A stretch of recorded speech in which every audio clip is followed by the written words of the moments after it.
This video shows how to install Yanhua MQB-77 lock fastening interface board. 1. Push the lock fastening of the interface board to the unlock position. Find the interface board installation area on the instrument according to the visual positioning mark on the interface board.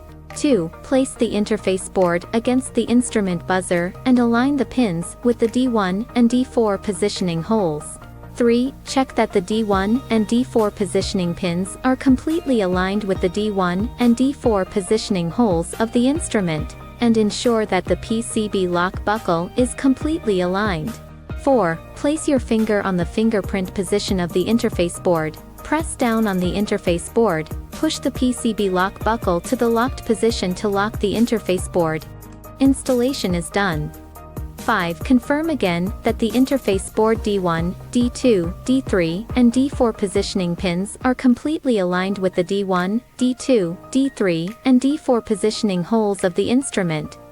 Yanhua MQB interface board has the advantages of compact size, precise pin positioning, easy installation, pin connection is firm and stable, not easy to loosen, and safer data reading and writing.